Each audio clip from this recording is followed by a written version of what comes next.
अगर रखना है कदम तो आगे रख, पीछे खींचने के लिए लोग हैं ना। अगर प्यार करना है तो खुद से कर, नफरत करने के लिए लोग हैं ना। तो अपने अंदर जुनून की चिंगारी जलता, जलने के लिए लोग हैं ना। अगर देखने हैं सपने तो ऊंचे देख, नीचा दिखाने के लिए लोग हैं ना। तो कुछ करके दिखा दुनिया को, तो कुछ करके दिखा दुनिया को, तालियां बजाने के लिए लोग हैं ना। सो ma'am, how you started your journey of sport? Means आप जब भी 10 साल की थी तब से आपने स्विमिंग स्टार्ट किया? हाँ, आप सही बोल रहे हैं। 10 साल की उम्र में मैंने एज अ स्विमर कंपटीशन में पार्ट लेना शुरू किया।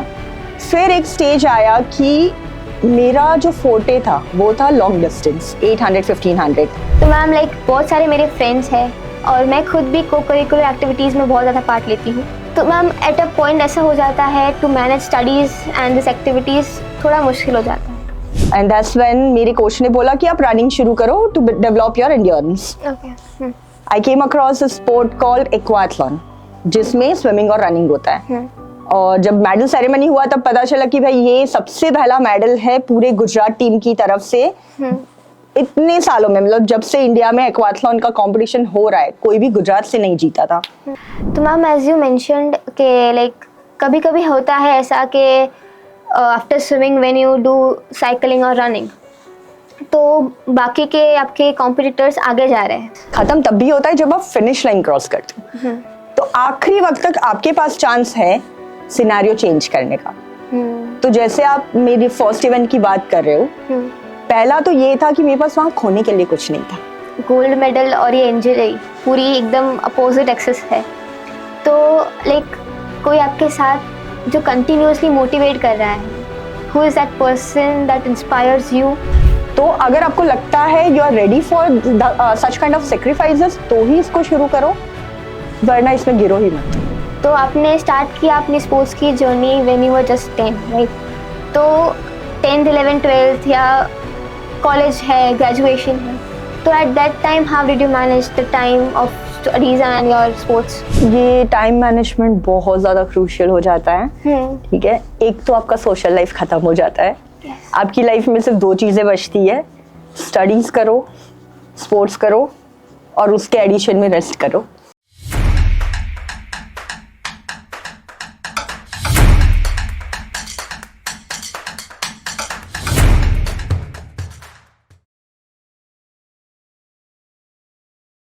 अगर रखना है कदम तो आगे रख, पीछे खींचने के लिए लोग हैं ना। अगर प्यार करना है तो खुद से कर, नफरत करने के लिए लोग हैं ना। तो अपने अंदर जुनून की चिंगारी जलता, जलने के लिए लोग हैं ना। अगर देखने हैं सपने तो ऊंचे देख, नीचा दिखाने के लिए लोग हैं ना। तो कुछ करके दिखा दुनिया को, तो कुछ करके दिखा दुनिया को, तालियां बजाने के लिए लोग हैं ना। Welcome and namaste to the next episode of Trice Talks Beyond the Book। हम हर कहानी ऐसी ही लाते हैं जो इंस्पिरेशनल और मोटिवेशनल हो हमारे फ्यूचर जनरेशन्स के लिए। तो आज के हमारे मेहमान बहुत ही स्पेशल है। उनकी जर्नी एकदम अलग है। उन्होंने ना सिर्फ रिकॉर्ड्स तोड़े हैं बट हमें जीने का नया नज़रिया दिया है। वो चाहे पानी में हो, ट्रैक में हो या सड़क में हो, जीवन के हर मोड़ पर वो डटी रही और जीत गई। तो आइए स्वागत करते हैं हमारे आज के चीफ गेस्ट का, जो कि ट्रायथलीट है and world level 2 certified triathlon coach है, the golden girl of Gujarat, miss Pooja Chaurasi. Thank you so much for inviting me over here, and it's kind of my pleasure to be part of Radiant School, and I'm excited to take it forward. Ma'am, आपके followers all over the India तो है ही, but it has spread to the all over the world. सबके सबका एक ही चाह है कि to meet you, and it's my pleasure today and the radiant family warmly welcoming you in our podcast. Thank you so much. So ma'am, how you started your journey of sport? Means आप जब भी 10 साल की थी तब से आपने swimming start किया, और उसके बाद हाउ दिस शिफ्ट केम, और just tell what is triathlon and what are your achievements? हाँ, आप सही बोल रहे हैं। 10 साल की उम्र में मैंने एज अ स्विमर कंपटीशन में पार्ट लेना शुरू किया। जर्नी वॉज नॉट टूवर्ड्स कि मेरे को ओलंपिक में जाना या कुछ। उस वक्त जब शुरू किया था तो यही था कि भाई वेकेशन है, टाइम वेस्ट हो उससे अच्छा है कुछ नया सीख लेंगे। और उसी आइडिया से पेरेंट्स ने डिफरेंट स्पोर्ट्स में एनरोल करवाया कि चलो एक्सप्लोर करते हैं।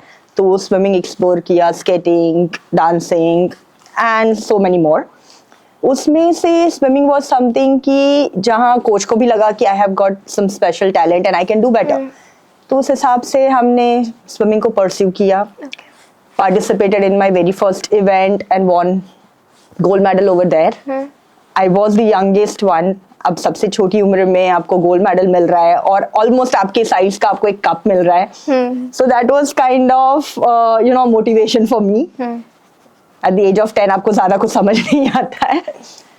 फिर धीरे धीरे ऐसे ही आगे आगे जीतते गए और वही मोटिवेशन बनता गया कि स्कूल में लोग आपको बहुत तारीफ कर रहे हैं, आपकी टीचर्स तारीफ कर रहे हैं, लोगों के सामने क्लास में आपको खड़ा करके तालियां बजाई जा रही है। तो that's how my swimming journey was. फिर एक स्टेज आया कि मेरा जो फोर्टे था वो था लॉन्ग डिस्टेंस, 800 1500। अभी उसमें आपको ट्रेनिंग आवर्स भी लंबे हो जाते हैं। अब समर वेकेशंस में हमको 45 मिनट्स मिलते थे, तो 45 मिनट्स में स्विमिंग का ट्रेनिंग करना for such long distance, swimming pool event 800 1500 या फिर open water event like 36 kilometers, तो वो पॉसिबल नहीं हो पा रहा था। एंड दैट्स व्हेन मेरे कोच ने बोला कि आप रनिंग शुरू करो to develop your endurance. I came across a sport called aquathlon, जिसमें स्विमिंग और रनिंग होता है। अब रनिंग हम एंड्योरेंस के लिए कर रहे थे, स्विमिंग पूल में स्विमिंग कर रहे थे, तो सोचा चलो इसमें भी पार्ट लेके compete करके देखते हैं। मेरे सबसे पहले नेशनल में आई वॉन ब्रॉन्ज मेडल। और जब मेडल सेरेमनी हुआ तब पता चला कि भाई ये सबसे पहला मेडल है पूरे गुजरात टीम की तरफ से। इतने सालों में, मतलब जब से इंडिया में एक्वाथलॉन का कंपटीशन हो रहा है, कोई भी गुजरात से नहीं जीता था। तो ऐसे करके एक्वाथलॉन में पार्ट लेना शुरू किया and that's when I came across triathlon. अभी ट्रायथलॉन तो पूरा मतलब डेस्टिनी में था और हो गया करके। फिर जब पहली बार ट्रायथलॉन के बारे में पता चला तो साथ में ये भी पता चला कि भाई साइकिल लेना होता है, जो रेसिंग बाइक। अब आई एम टॉकिंग अबाउट 2004। अब वहां कोई आपको बोलेगा 1.5 लाख का आपको साइकिल लेना है, 1.5 लाख में मारुति आ जाता है, right? So that was kind of कि नहीं भाई ये तो पॉकेट में नहीं आएगा, पॉसिबल नहीं होगा। बट देन अब नसीब में था तो 2006 जब मैं नेशनल के लिए गई एक्वाथलॉन के, वहां पे गोल्ड मेडल आया। नेक्स्ट डे ट्रायथलॉन का इवेंट था और गुजरात से कोई भी एंट्री नहीं था। तो फेडरेशन के जो सेक्रेटरी थे उन्होंने अप्रोच किया, उन्होंने बोला कि अगर आप चाहो तो आपका हम एंट्री करवा सकते हैं, आपके स्टेज से कोई एंट्री है नहीं, आप इतना अच्छा परफॉर्म करते हो। मेरे पास साइकिल नहीं था वहाँ पे, तो मैंने उनको बोला आप साइकिल अरेंज करके दे दो, हम पार्ट ले लेंगे, वैसे भी मेडल सेरेमनी के लिए तो रुकना ही है। सो उन्होंने वहां जिसने मंडप बांधा था, there was this labor over there, तो उनका मेरे को मैक-1 लाके दिया, गियरलेस, मतलब ठीक ठाक कंडीशन में ही था साइकिल। तो उस पे मैंने अपना पहला ट्रायथलॉन का इवेंट किया। बीइंग फास्टेस्ट स्विमर, पानी से सबसे पहले निकली। साइकिलिंग खत्म होते होते I was the last one to enter transition area, जो चेंज ओवर होता है बिटवीन स्विमिंग टू साइकिलिंग और cycling to running, we call it transition. तो I was the last one to enter transition area and then when I started running तो एक के बाद एक एथलीट दिख रहा है, आई स्टार्टेड कवरिंग देम। और जब फिनिश किया तो पता चला कि भाई I am the first one two cross finish line. So that was kind of shock and surprise and all other emotions together. समझ नहीं आ रहा था कि क्या हुआ, but that actually was the turning point. उस मेडल के चलते मुझे नेशनल गेम्स में सिलेक्शन मिला। I was already selected for swimming, now I was also selected for triathlon in national games, जो कि 3 महीने बाद था। फिर वापस आके थोड़ा सा ट्रेनिंग किया and that's how I participated in national games also. कोई ढंग का इक्विपमेंट तभी भी नहीं था, मेरे पास हाइब्रिड बाइक था, बट क्योंकि रूल्स रेगुलेशन उतने स्ट्रिक्ट नहीं थे उस वक्त नेशनल में, तो उन्होंने मेरे को अलाउड किया वो थोड़े मोटे टायर वाली साइकिल में। And over there also I won gold medal with the record time of the course, और 4 मिनट अहेड ऑफ जो भी सेकेंड नंबर पे एथलीट थी, जो ऑलरेडी इतने सालों से नेशनल चैंपियन रह चुकी थी।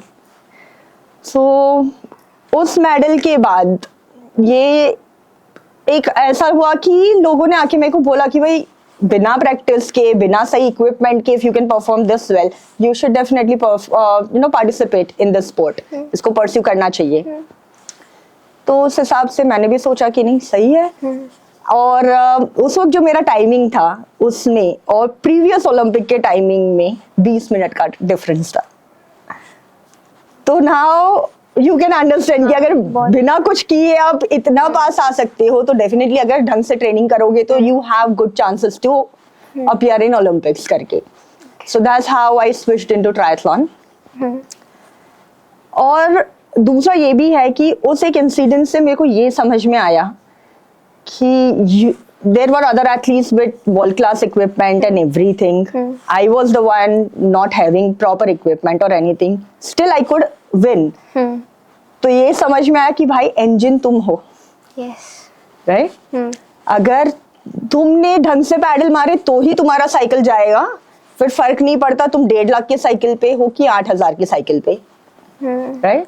तो वो एक सीख मेरे को उस एक इंसिडेंट से मिला, and that's how I got into triathlon.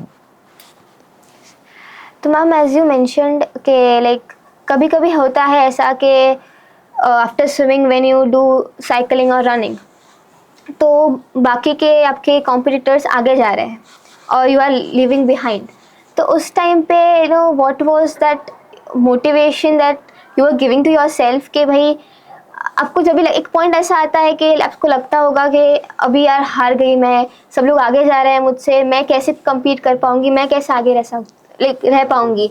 So what was that mental situation of yours, और आपने उसको कैसे हैंडल किया to from being last to in first? क्योंकि नॉट इन स्पोर्ट्स, एकेडमिक में भी बहुत बार ऐसा होता है। तो see that could happen because कि मैं स्विमर रह चुकी थी, राइट?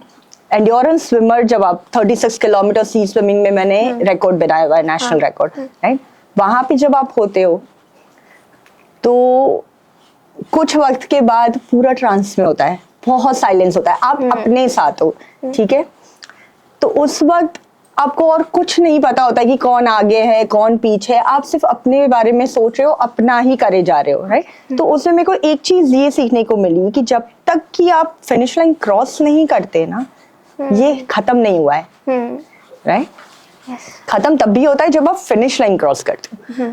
तो आखिरी वक्त तक आपके पास चांस है सिनेरियो चेंज करने का। तो जैसे आप मेरी फर्स्ट इवेंट की बात कर रहे हो, पहला तो ये था कि मेरे पास वहां खोने के लिए कुछ नहीं था, राइट? मैंने ट्रायथलॉन कभी किया ही नहीं था, लोगों की कोई एक्सपेक्टेशन ही नहीं थे, लोगों को पता ही नहीं था, मुझे खुद को नहीं पता था कि मैं खत्म कर पाऊंगी कि नहीं, राइट? तो एक्सपेक्टेशंस ही नहीं थे। और दूसरा ये कि जब मुझे पता है कि जब तक मैंने फिनिश लाइन क्रॉस नहीं किया है ये खत्म ही नहीं हुआ है, सो मैं पूरा रास्ता बस यही करती हूँ, not just in this one race, जितने भी कॉम्पिटिशन्स मैंने पार्टिसिपेट किए हैं मेरे दिमाग में यही रहता है कि जैसे ही वो स्टार्ट का हॉर्न बजता है मुझे सिर्फ फिनिश लाइन दिखता है, मुझे नहीं दिखता कि आसपास कौन है, मुझे नहीं दिखता कि आगे कौन है पीछे कौन है, ये दिखता है कि घड़ी क्या बोल रही है और मुझे कहाँ पहुंचना है। तो वो एक फोकस्ड हो जाता है। तो जब तक कि मैं फील्ड पर हूँ I am going to give my 100%, and I don't let my brain give me any negative thought. Brain का क्या है कि बहुत आसानी से तुमको बोलना शुरू कर देता है कि भाई बहुत दर्द हो रहा है, क्यों करना है, राइट? तो ये ब्रेन बहुत ही नेगेटिव वे में आपसे काम करता है जब भी आप एंड्योरेंस स्पोर्ट में होते हो। तो I make it a point कि मैं उसको ओवरपावर ना होने दूं, and I keep telling my self कि भाई you have worked for this, मैंने इसके लिए मेहनत किया है, मैंने इससे ज्यादा पेन अपने ट्रेनिंग में लिया हुआ है। और हाँ अभी पेन हो रहा है बट वो टेम्पररी है, चला जाएगा, राइट? तो I keep telling my self all of this things, and apart from that मैं खुद को ये भी बोलती हूँ कि अभी इस किलोमीटर पे फोकस करो, आगे क्या होगा देखा जाएगा जब वहां पहुंचेंगे तब, राइट? तो all of this thoughts help me go through my entire competition. तो मैम आपकी जर्नी बहुत इंस्पिरेशनल है। मैं जब ये पॉडकास्ट के लिए आने वाली थी तो मेरे फ्रेंड्स ने बोला कि भाई हमारी एक एक डिमांड है, ये क्वेश्चन है हमारा, वो मैम को ज़रूर पूछना। तो मैम लाइक बहुत सारे मेरे फ्रेंड्स हैं और मैं खुद भी को करिकुलर एक्टिविटीज़ में बहुत ज़्यादा पार्ट लेती हूँ। तो मैम एट अ पॉइंट ऐसा हो जाता है to manage studies and this activities थोड़ा मुश्किल हो जाता है। तो आपने स्टार्ट किया अपनी स्पोर्ट्स की journey when you were just 10, right? तो 10th 11th 12th या कॉलेज है, ग्रेजुएशन है, तो at that time how did you manage the time of studies and your sports? ये टाइम मैनेजमेंट बहुत ज़्यादा क्रूशियल हो जाता है। ठीक है, एक तो आपका सोशल लाइफ ख़त्म हो जाता है। आपकी लाइफ में सिर्फ 2 चीज़ें बचती है, स्टडीज़ करो, स्पोर्ट्स करो और उसके एडिशन में रेस्ट करो। ठीक है, वेरी ट्रू। तो हाँ, मेरा journey if I talk about कि मेरा शेड्यूल कैसा था जब मैं स्कूल में थी। मेरा मॉर्निंग स्कूल था, ठीक है। तो मैं सुबह 4:30 बजे उठ के 5 बजे वर्कआउट में जाती थी। 5 to 7 अपना मॉर्निंग ट्रेनिंग शेड्यूल रहता था, जो रनिंग या साइकिलिंग व्हाटएवर इट इज।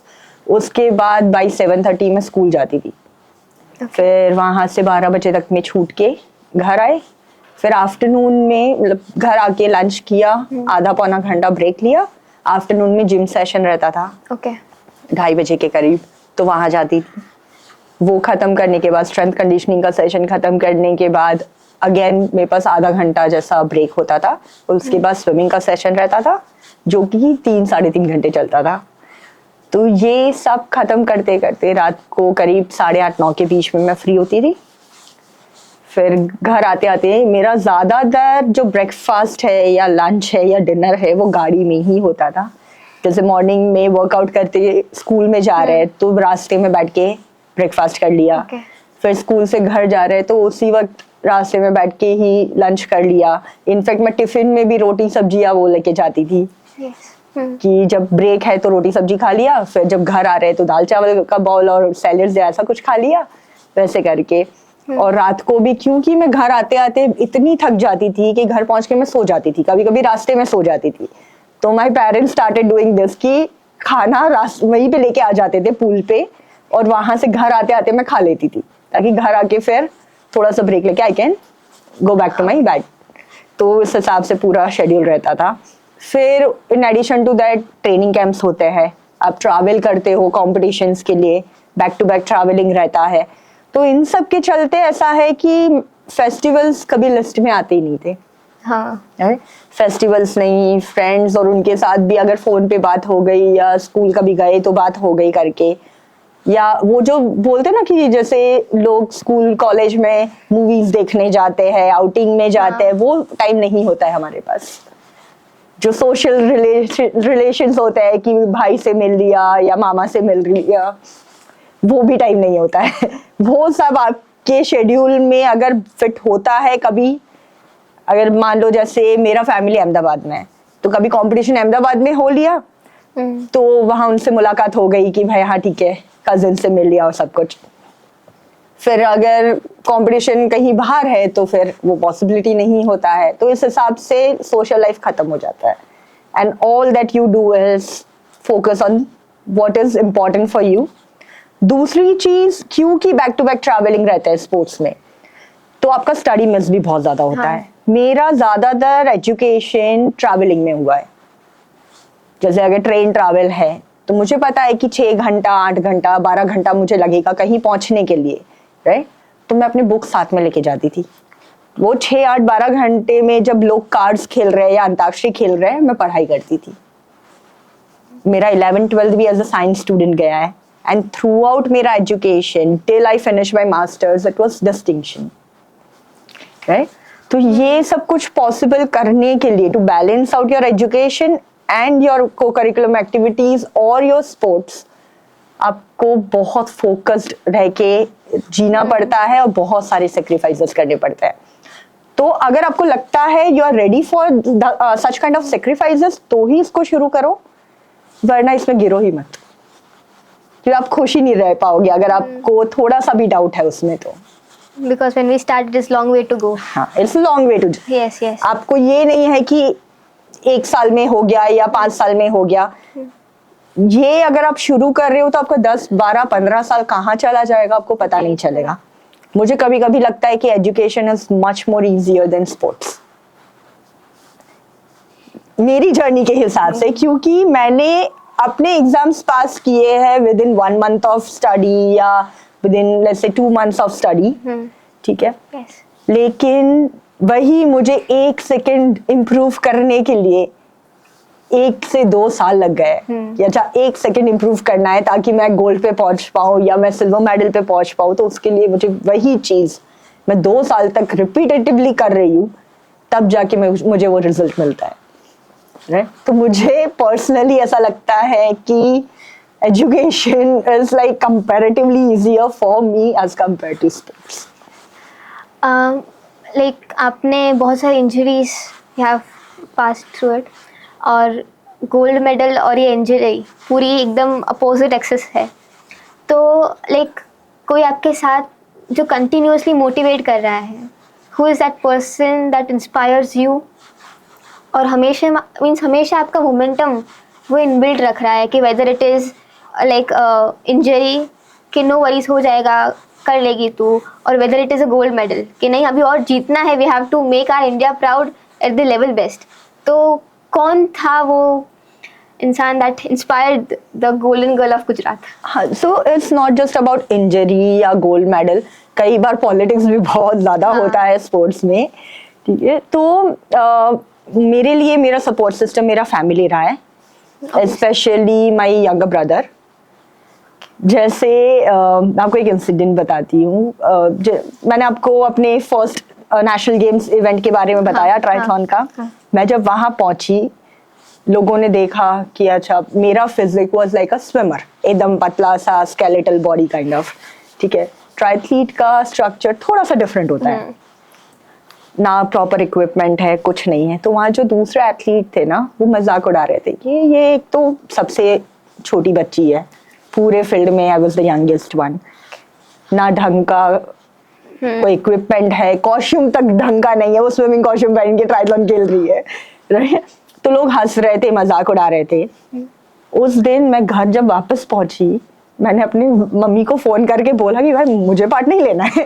यहाँ तो सब लोग इतने अच्छे अच्छे इक्विपमेंट और सब लेके आए हुए हैं, लोग मजाक उड़ा रहे हैं मेरी कि मेरे पास तो कुछ भी नहीं है, मुझे पार्ट लेना ही नहीं है इसमें। And that's when my brother took the call. वो उस वक्त मम्मी के साथ कोलकाता में था, उसका जिम्नास्टिक का नेशनल चल रहा था। अच्छा, हाँ। तो उसने सुना होगा मतलब फोन पे, तो उसने फोन ले लिया मम्मी से और फिर उसने मेरे को बोला कि देख, हाँ सबके पास बहुत अच्छे साइकिल है, समझ में आ गया मेरे को, बट साइकिल अपने आप चलता है क्या, कि उसको पैडल मारना पड़ता है। तो इंजन कौन है? तू है, राइट।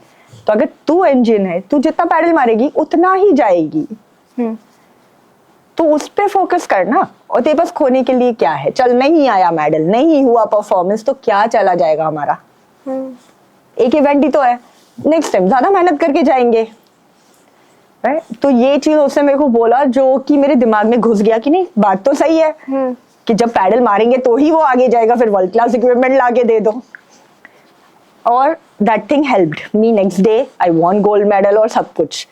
अगर उस दिन उसने मुझे ये मतलब बाबागिरी नहीं की होती उसने उस वक्त, तो मे बी मैं शायद डिसहार्टन हो जाती, मैं शायद पार्ट भी नहीं लेती उस वक्त, राइट। कभी कभी ऐसे मूवमेंट्स आते हैं आपकी लाइफ में। Then there was another incident also कि बीइंग स्टेट चैंपियन, हर एक इवेंट में मैंने स्टेट रिकॉर्ड्स किए हैं, 10-10, 12-12 साल पुराने रिकॉर्ड्स तोड़ के अपने नाम पे नए रिकॉर्ड्स बनाए हैं, almost at the timing of gold medal in that particular event in swimming, ठीक है। जब मैं नेशनल में पहुंची, मुझे वहां से बोला गया कि आपका नाम तो नहीं है इवेंट में, आपको इवेंट्स नहीं दिए गए। आई वाज लाइक मैं स्टेट चैंपियन रह चुकी हूँ, मेरे परफॉर्मेंस भी मतलब बहुत अच्छा है, मेडल टाइमिंग तो मैं ऑलरेडी स्टेट में दे चुकी हूँ, तो क्यों नहीं है? तो ओनली रीजन वाज कि डिस्ट्रिक्ट स्टेट एसोसिएशन के बीच में कुछ तो प्रॉब्लम हुआ था, and that's like because of that particular reason उन्होंने डिसाइड किया कि भाई सूरत का एथलीट तो चाहिए ही नहीं, ठीक है। और मेरे जितने भी इवेंट थे, वो सारे इवेंट एक ऐसी एथलीट को दिए गए जिसने स्टेट में पार्ट भी नहीं लिया था। और मुझे वहां पे उन्होंने सिर्फ, जो भी ऑफिशियल थे, उन्होंने मेरे को सिर्फ यही बोला कि देखो तुम्हारा कोई भी गलती नहीं है इसमें, तुम अपनी जगह पे सही हो, पर तुम्हारे डिस्ट्रिक्ट एसोसिएशन वालों ने ये चीजें की है, उसके चलते हम तुमको पार्ट नहीं लेने देंगे। It was pure political thing, power game. ठीक है, उसमें मैं कुछ नहीं कर सकती थी। I was disheartened, I was like मैं क्यों कर रही हूँ इतना, तुम अगर पूरे साल भर मेहनत कर रहे हो and then finally when you have to perform तो तुमको प्लेटफॉर्म ही नहीं दिया जा रहा है। तो वो इंसिडेंट हुआ, उस वक्त भी ऐसा लगा कि क्यों करना है, क्यों कर रही हूँ मैं इतना मेहनत। तब मेरे पेरेंट्स ने ये बोला कि ठीक है, I mean we had two options, या तो वहां पे जाके लड़ लो उनके साथ कि भाई हम डिजर्व करते हैं, तुमने क्यों नहीं दिया, या द अदर ऑप्शन है ओके एक्सेप्ट इट, नहीं दे रहे हो आप मेरे को पोजीशन, नहीं दे रहे हो मेरे को पार्ट लेने को, चलेगा। Next time I will prepare myself in such a way कि तुम चाह के भी मुझे ना नहीं बोल सको। तुमको मेरी जरूरत पड़े कि नहीं, ये एथलीट तो हमको टीम में चाहिए जीतने के लिए, राइट। That happened. वहां से मैं रोते हुए वापस आई एंड आई वॉज जस्ट 12 साल की उम्र में मुझे भी कुछ समझ नहीं आता था। I was quite immature person. उस वक्त वो बच्चे का दिल टूट गया बस। फिर वहां से मैं वापस आई, 1 महीना मैंने कुछ नहीं किया क्योंकि मेरा मन ही नहीं हो रहा था कि मैं वापस ट्रेनिंग में जाऊं। मैं उस चीज को प्रोसेस ही नहीं कर पा रही थी। और 1 महीने तक मेरे पेरेंट्स ने पेशेंस रख के बस यही चीज मेरे को हर रोज समझाई। 1 महीने बाद मैंने ट्रेनिंग चालू की, तो उसके 6 महीने बाद मैंने कंपटीशन में वापस पार्ट लिया, जो अपने रिकॉर्ड से वही ब्रेक करके नए रिकॉर्ड्स बनाए। और इस बार इस लेवल के रिकॉर्ड्स बनाए कि उनके पास ऑप्शन नहीं है मुझे ले जाने के सिवाय, राइट। फिर उसके महीने बाद दिल्ली में नेशनल इवेंट था, जो ये स्टेट का आगे। अब नेशनल इवेंट में हुआ ये, डे 1 के इवेंट्स वर गुड, बहुत सब अच्छे से नॉर्मली हो गया, मेडल आ गया सब। नेक्स्ट डे रिले था। और मे बी मैंने शायद रात को कुछ खाने में कुछ प्रॉब्लम हो गया होगा या कुछ, नेक्स्ट डे मॉर्निंग मुझे लूज मोशन हो गए। अभी उसमें तो मेरी हालत ही नहीं थी कि मैं बिस्तर से भी उठ के कहीं बाहर निकल पाऊँ। बाथरूम बिस्तर के ही मैं चक्कर काटे जा रही थी। मेरी मम्मी ने जो सेम ऑफिशियल जो थे जिन्होंने मुझे पार्ट उस वक्त नहीं लेने दिया था, उनको फोन करके बोला कि भाई दिस इज हर कंडीशन, तो आज तो वो पार्ट नहीं ले पाएगी। हमने डॉक्टर को कंसल्ट करना शुरू कर दिया है, बट उसका वो हालत ही नहीं है कि वो उठ के निकल पाए। दैट ऑफिशियल वाज बिकॉज अब उनको पता है कि मुझे इसकी जरूरत है, अगर ये नहीं होगी तो हमारा मेडल नहीं आएगा, राइट। तो उन्होंने बोला कोई बात नहीं, आप उसको ट्रीट करो, जिस भी डॉक्टर से आपको बात करना है आप करो, शाम तक में उसको रेडी करो, मैं यहाँ पे पूरा का पूरा इवेंट इवनिंग में स्विच करता हूँ। आइडियली ये चीज होता नहीं है, जो शेड्यूल बना है उसी शेड्यूल को फॉलो करते हैं। But just because he had that power and he knew that he needs me to perform, तो उन्होंने पूरा का पूरा इवेंट स्विच किया इवनिंग में। I participated with rest of my team members, give my best performance ever, और हमारी team का मेडल भी आ गया। We won silver medal over there. ठीक है, now that would not have been possible अगर मैं पार्ट नहीं लेती। अभी इस स्टेज पे even that person is aware of that thing कि मैंने इस लड़की को पहले पार्ट नहीं लेने दिया, but today I needed her. उस स्टेज तक मैं खींच के ले आई। And that's when I learned one thing कि अगर तुमको कोई सेटबैक दे रहा है ना, तो उससे लड़ने मत जाओ, ठीक है, accept it. Prepare yourself to be much more stronger, faster and powerful, कि आपको उनको जाके कुछ बोलना ही ना पड़े। आपका परफॉर्मेंस, आपका जो ऑरा है वही उसको चुप कर दे कि भाई नहीं, she has something, and that's the best kind of revenge you can have. Silent revenge. Silent revenge. Ma'am बहुत सारे ऐसे स्टूडेंट्स होते हैं as a co curricular activity और as a side some for a sake of कोई होते हैं कि जिसको dedicatedly they want to do sports. तो मैम क्या प्लेटफॉर्म ऐसा उनको मिल सकता है through which they can show their skills? उनको है मुझे आई एम गुड क्रिकेटर और बैट्समैन और वॉट एवर इट इज़, तो कभी कभी हो जाता है उनको अच्छा प्लेटफॉर्म नहीं मिलता, because of that they can show their talents on the big screen and represent India. तो ऐसे कौन से प्लेटफॉर्म्स है where they can go for कि उनको they can showcase their abilities? पहले ये प्रॉब्लम ज़्यादा होता था कि ज़्यादा अपॉर्चुनिटीज़ नहीं होते थे, बट अभी क्या है, अभी सिनेरियोस चेंज हो रहे हैं। जैसे अगर हम गुजरात की बात करें तो वी हैव गॉट खेल महाकुंभ, जहां हम बहुत ग्रास रूट लेवल पे लोगों को पार्टिसिपेट करवा रहे हैं। रीजनल कॉम्पिटिशन्स होते हैं, डिस्ट्रिक्ट कॉम्पिटिशन्स होते हैं, एंड देन स्टेट, और बाद में खेलो इंडिया तक आप जा सकते हो नेक्स्ट स्टेज में, राइट? तो वैसे प्लेटफॉर्म्स अब अवेलेबल है। दूसरा, जो भी स्कूल्स है, जैसे रेडियंट हो गया, now you have got good place, you can conduct event, right? वैसे दूसरे भी काफी इंस्टीट्यूट है जो कि इवेंट्स कंडक्ट कर सकते हैं। कुछ नहीं, लोकल लेवल पे करो, but organise such kind of event. काफी स्कूल्स ऑलरेडी कर भी रहे हैं, जिसके चलते लोकल लेवल पर ही बच्चों को वो अपॉर्चुनिटी मिल रहा है कि चलो जाके एक्सप्लोर करते हैं।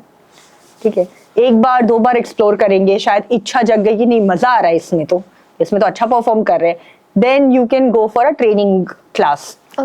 कोचिंग क्लास में आप जाओ, ट्रेन करो खुद को प्रॉपर वे में। उसके बाद there are other options available, like district competitions होते हैं, जिसके बारे में न्यूज़पेपर में अब आ ही जाता है। अगर न्यूज़पेपर में भी नहीं आ रहा है तो भी आपको ऑनलाइन इंफॉर्मेशन मिल जाती है, फ्रॉम SAG वेबसाइट, फ्रॉम जो भी एसोसिएशन है उसके वेबसाइट पे, राइट? तो काफ़ी अपॉर्चुनिटीज़ अब अवेलेबल है। इट्स जस्ट दैट कि अगर आपको सच में वो करना है तो आपको उसको ढूंढने जाना पड़ेगा, राइट? और ऑनलाइन मिल जाता है, अब इतना डिफिकल्ट नहीं है। अगर मेरे टाइम की बात करें, like when I started doing all of this thing, तो इंटरनेट वाज न्यू, उतना पॉपुलर नहीं था। मेरे पास जब ट्रायथलॉन का कोच नहीं था उस वक्त 2007 में, तो मुझे मैगजीन्स मंगवाने पड़ते थे इंटरनेशनल से, ताकि मेरे पापा उसको पढ़े और उसमें से मुझे सिखाए कि भाई ट्रायथलॉन करते कैसे है, क्योंकि इंडिया में ट्रायथलॉन कोच अवेलेबल नहीं है। ठीक है, तो it was that difficult at that point of time. Now it is not like that. अभी आप गूगल पे जाके send me like a triathlon, good triathlon plan for, अगर आप अपना रिक्वायरमेंट ढंग से डाल रहे हो ना, आपको चैट जीपीटी भी दे देगा कि भाई स्टार्ट विद दिस थिंग। या फिर अगर आप उसको पूछो कि भाई what are the institutions available around me, list of institutions will be there, and all you have to do is go and approach, right? And it is not going to be easy कि मैं day 1 पे गया। अभी ये चीज भी मैंने देखी है कि जैसे आपने बोला कि लोगों को इंटरेस्ट है, हाँ लोगों को इंटरेस्ट है, but then they are looking for quick result. जैसे मेरे पास जब बच्चे आते हैं ना, काफी सारे बच्चे ऐसे आते हैं, in fact parents are like that, कि मैंने आज शुरू किया है, 1 महीना हो गया, 1.5 महीना, मेरे बच्चे का परफॉर्मेंस क्यों नहीं आ रहा है? अभी 3 महीने से ट्रेनिंग कर रहा है, इस कंपटीशन में वो जीता क्यों नहीं है?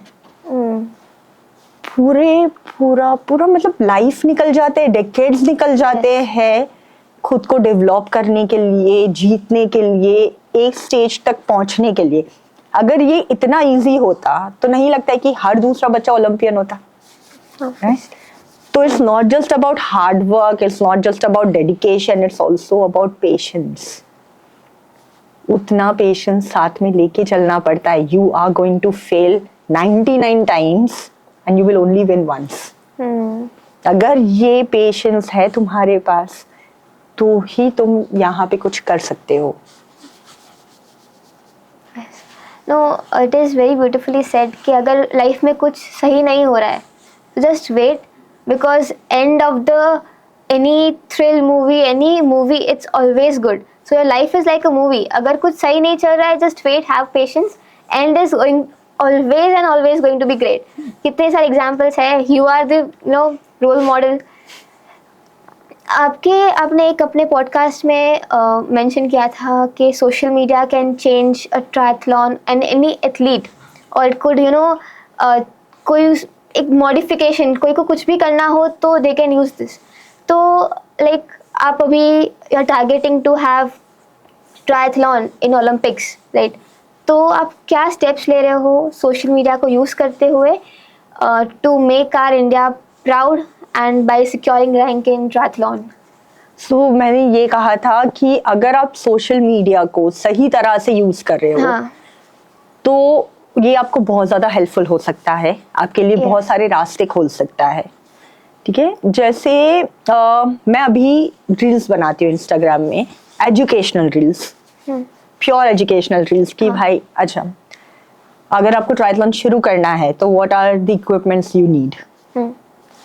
अगर आप गूगल पे सर्च करोगे आपको मिलेगा like 50-60 different kind of equipments, high end, budget में आएगा नहीं पता है। But then if you are searching for somebody कि जो कि क्रेडेंशियल है, जो इस फील्ड में बहुत लंबे टाइम से रह चुका है, वो आपको अगर कुछ बता रहा है तो आपको अभी क्या है वो 50-60 में से you only have to focus on that 10 things जो कि वो खुद एक्सप्लोर कर चुका है, एक्सपेरिमेंट कर चुका है और फिर आपको सजेस्ट कर रहा है, राइट? तो अगर आप सोशल मीडिया को इस हिसाब से यूज कर रहे हो, नॉट लाइक गूगल पे जाके सर्च कर दिया, हो गया, लिस्ट ऑफ थिंग्स आ गया, that could be right, that could not be right. तो then you have to look for a credential वाला source, a proper source जिसका कोई मतलब जिसने एक्चुअल में इस फील्ड में कुछ किया हुआ है, किसी पोजीशन पे बैठा है वो इंसान। तो क्या है कि वो आपको अगर कोई इंफॉर्मेशन दे रहा है that is tested, तो आपको जाके वापस उसको टेस्ट नहीं करना है। You can believe in that, you can take it forward। ठीक है, तो जैसे हम रील्स बनाते हैं इंस्टाग्राम के कि हम लोगों को सिखाते हैं कि क्या क्या चीजें करनी चाहिए, क्या नहीं करनी चाहिए। अगर आप रनिंग का टेक्निक ले लो या ट्रांजिशन का टेक्निक ले लो तो what is the right technique to do it. Okay, तो वैसे करके now this is what we are doing for triathlon. वैसे करके there are other coaches available nationally, internationally, जो कि अपने अपने स्पोर्ट्स के बारे में बता रहे हैं। कोई रनिंग का कोच है तो वो उसके बारे में। सो हम सबको नीरज चोपड़ा के बारे में पता है, ठीक है, उन्होंने ओलंपिक में मेडल जीता एंड ऑल। अभी जेवलिन थ्रो पहले भी चलता था, लोग करते ही थे, राइट? बट जब भी इनका मेडल आया उसके बाद जब मैं किसी भी बच्चे को मिलती हूँ या किसी पेरेंट्स को मिलती हूँ, वो आके मुझसे पूछ रहे आपके एकेडमी में आप जेवलिन थ्रो करवाते हो क्या, मेरे बच्चे को ओलंपिक में जाना है। ठीक है, जेवलिन थ्रो पहले भी था, तब तो उन्होंने परस्यू नहीं किया, बट जस्ट बिकॉज किसी ने वो जीता है, अभी उनके पास एक पाथ है, इस पे चलना है। लोगों को डर लगता है खुद का पाथ बनाने में। जब मैंने ट्रायथलॉन शुरू किया तो बात यही थी कि लड़कियां तो इतना ट्रायथलॉन नहीं करती है, मतलब क्या ही फ्यूचर होएगा, राइट? बट जब मैंने खुद का पाथ, वो सारे चैलेंजेस जो भी मुझे फेस करने पड़े क्योंकि कोच अवेलेबल नहीं था, नॉलेज नहीं था ट्रायथलॉन के बारे में, कोई समझाने वाला नहीं था, वो सारी चीज़ें ढूंढ ढांढ के जो भी मुझे इन्फॉर्मेशन मिला उसमें ट्राई एंड एरर एक्सपेरिमेंट्स कर करके नया नया सीख के आई performed, I started winning medal. जब मैं जीतना शुरू किया तब लोगों को लगा नहीं ट्रायथलॉन में भी मेडल आ सकता है, चलो कल से ट्रायथलॉन करते हैं। एक साल में सिनेरियो ही चेंज हो गया। और आज अगर आप देख रहे हो तो आयरनमैन जैसे जो इवेंट्स है, गोवा आयरनमैन होता है, 1000 लोग हैं इंडिया से जो पार्ट ले रहे हैं। जो एक टाइम पे 2007 में जब मैं जीत के आई, या 2009 में जब मैं अपना पहला इंटरनेशनल मेडल इंडिया के लिए जीत के आई ट्रायथलॉन का, तब लोग मुझे पूछते थे अच्छा कितने दिन में खत्म करते हो, क्या होता है, कौन से फेडरेशन में आता है, ये एथलेटिक्स में आता है कि स्विमिंग में आता है। फिर उनको समझाना पड़ता है कि भाई ट्रायथलॉन एक ओलंपिक स्पोर्ट है, उसका अलग फेडरेशन होता है, उसमें हमको swimming, cycling, running back to back करना होता है, हमारा इवेंट 2 से 2.5 घंटे में खत्म हो जाता है। ये सारे एक्सप्लेनेशन देने पड़ते थे। और आज लोगों को जाके बोलो आयरनमैन करना है, अच्छा हाँ triathlon, let's do it, right? तो वो चेंज आया है just because they could see कि नहीं अगर इसने जीता है तो हम भी कर सकते हैं करके। तो you have to be that person to develop a pathway for the rest of the crowd to follow. तो मैम लाइक मैं एक क्लासिकल डांसर हूँ, मैं कथक परस्यू कर रही हूँ, तो लाइक कभी कभी डिफिकल्ट हो जाता है हमारे लिए to select to give priority to Kathak और एनी स्पोर्ट और टू स्टडीज़। और आपने अपने एक पॉडकास्ट में मेंशन भी किया है कि आप अपने भरतनाट्यम के 5 इयर्स किए हैं, राइट? उस टाइम पर आपका स्पोर्ट्स भी चालू ही था। तो मैम लाइक आपके लिए like how it made for you कि भाई आपने sport as a career select किया या Bharatanatyam as a career select किया, तो कैसे आपने सिलेक्शन कैसे आपने किया? मेरा सिलेक्शन इस हिसाब से हुआ कि स्पोर्ट्स में मुझे पता था कि I have got limited time limit. हाँ, आप 35 तक आप अच्छा परफॉर्म कर लोगे, क्योंकि स्पोर्ट्स में कैसा होता है एक पीक एज होता है, so once you reach there, उसके बाद वो ड्रॉप आता है, आपका स्पोर्ट्स का करियर उतना लंबा नहीं जा सकता है। Bharatanatyam on the other hand, I had that opportunity to do it at that point of time, but at the same point of time I had a freedom कि मैं अगर फ्यूचर में भी ये करना चाहूँ after the age of 40, after the age of 50, I can always go back to Bharatnatyam and I can do it. हाँ. Bharatnatyam was my hobby, sports was my passion. Okay. So it was kind of a tough choice at that point of time, but I took it that way कि अच्छा इसके लिए मेरे पास बहुत कम time limit है, ये मैं बाद में कर सकती हूँ, मेरे पास वो पॉसिबिलिटी अवेलेबल है. That's how I focused more on sports. Besides sports में ये था कि वो मैं खुद के लिए नहीं कर रही थी, खुद के साथ साथ मैं इंडिया को इंटरनेशनल प्लेटफॉर्म तक लेके जाना चाहती थी, मैं इंडिया को ओलंपिक लेवल तक ट्रायथलॉन में लेके जाना चाहती थी. तो वहाँ मेरे साथ साथ देश भी जुड़ा हुआ था. While when it comes to Bharatnatyam, it was just me. Okay. Right? So that's how it was kind of, I gave priority to sports more than Bharatnatyam. तो मैम लाइक मेरे बहुत सारे फ्रेंड्स हैं, या तो कोई भी अभी से like in very less age they are going to gym, और जब भी वंस दे एंटर जिम उनको सप्लीमेंट्स लेने पड़ते हैं लाइक प्रोटीन्स एंड ऑल. तो is it required in this age और नॉट? इसमें ऐसा है कि हम इसको सप्लीमेंट्स बोलते हैं, राइट? हाँ. Let's take it back. जैसे हम एग्जाम में जाते हैं तो आपको एक मेन शीट मिलता है, and then you have supplement, yes, right? Supplementary sheets. Supplements are exactly like that. Okay. अगर आपको आपका जो रूटीन खाना है, आप वेजिटेरियन हो, वीगन हो, नॉन वेजिटेरियन हो, पर आपका जो रूटीन खाना है, दाल चावल रोटी chicken eggs whatever you are eating, उसमें से आपका रिक्वायरमेंट कंप्लीट नहीं हो रहा है. अगर आप हाई इंटेंसिटी एथलीट हो, मतलब HIIT या वैसे वर्कआउट्स पे ज़्यादा फोकस कर रहे हो, जिम में अगर आप पावर लिफ्टिंग वेट लिफ्टिंग का ट्रेनिंग कर रहे हो, ऐसा कुछ है, your requirement is different than any normal sedentary life वाला पर्सन, राइट? तो पहले आपको ये देखना है कि मेरा रिक्वायरमेंट क्या है in terms of macros micros. अगर वो खाने से मिल रहा है, you don't have to go for such kind of supplements. Okay. पर अगर वो फुलफिल नहीं हो पा रहा है, then you should go for supplements. And even when you are going for supplements, and if you are into sports especially, make sure कि वो जो भी आप supplement आप ले रहे हो वो WADA approved है. वर्ल्ड एंटी डोपिंग के वेबसाइट पे आपको इंफॉर्मेशन मिल जाती है.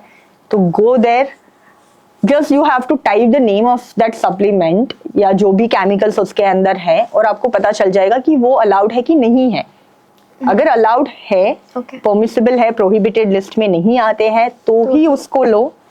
बाकी क्योंकि मेरा दोस्त ये ले रहा है, उसका परफॉर्मेंस अच्छा आ रहा है, तो मैं भी वो लेना शुरू कर दूं, that is not the right way of doing it.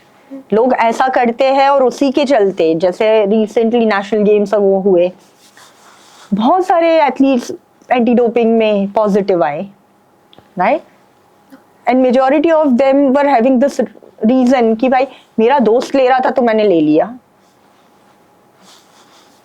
But वो दोस्त का रिस्पॉन्सिबिलिटी नहीं है, राइट? उसको लेना था, उसने ले लिया, वो उसकी बॉडी के साथ जो भी करे. जब आप अपनी बॉडी में कुछ डाल रहे हो तो make sure you are eating और you are consuming the right thing and nothing that is against the rules of वाडा. तो हमारी स्कूल द रेडियंट इंटरनेशनल ना सिर्फ बच्चों को एकेडमिक परफॉर्मेंस के ऊपर स्कॉलरशिप देती है, बल्कि स्पोर्ट्स परफॉर्मेंस के ऊपर भी स्कॉलरशिप देती है.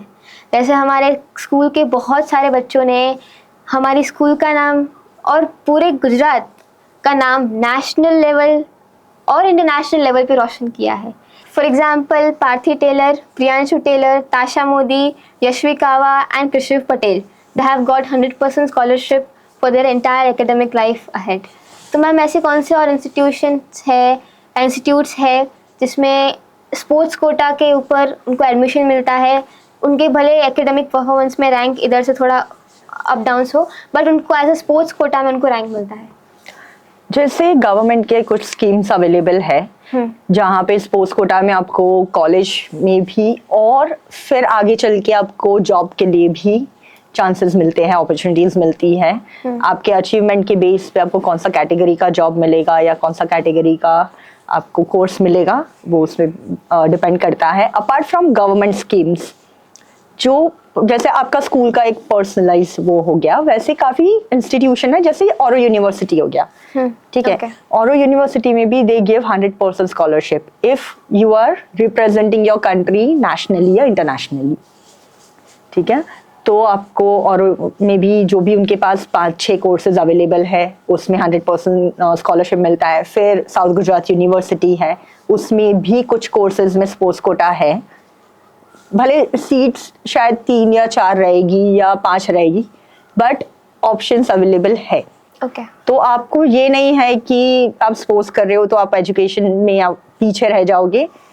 ऐसे काफ़ी प्राइवेट पब्लिक इंस्टीट्यूशंस हैं जो अपॉर्चुनिटीज आज दे रही है। मैम, बहुत सारे athlete and even a student admires you, तो what message you would like to give to them? आप उनको एक क्या मैसेज देंगे so that they could keep that message long way for their future? So मैं हमेशा हर बच्चे को यही बोलती हूँ कि अगर आप छोटी एज में हो, इंक्लूडिंग पेरेंट्स ऑल्सो, अगर बच्चा बहुत छोटा है तो उसको बहुत सारी अलग अलग एक्टिविटीज़ को एक्सप्लोर करने का मौका दो। वो स्पोर्ट्स हो सकता है, वो कल्चरल एक्टिविटी हो सकता है, वो आर्ट रिलेटेड कुछ हो सकता है। एक्सप्लोर करो और उसमें से फिगर आउट करो कि आपको क्या पसंद है। जैसे मैंने भी डांस किया, स्केटिंग किया, हारमोनियम सीखा and eventually I got into sports. वैसे ही पहले तो हर चीज़ को एक्सप्लोर करो, फिर जो आपको पसंद है उसमें अपना 100% डेडिकेशन, 100% डिसिप्लिन के साथ उसको परस्यू करो and have patience. And this goes to all the kids as well as all the parents की पेशेंस बहुत ज़्यादा ज़रूरी है। हो सकता है आपके बच्चे को 5 साल तक करना पड़े, 10 साल तक करना पड़े, but that kid will achieve something अगर आप वही चीज़ कॉन्स्टेंटली कर रहे हो। जो पसंद है उसको परस्यू करो और पेशेंस के साथ बस करते रहो। Thank you so much, ma'am, for joining us here today.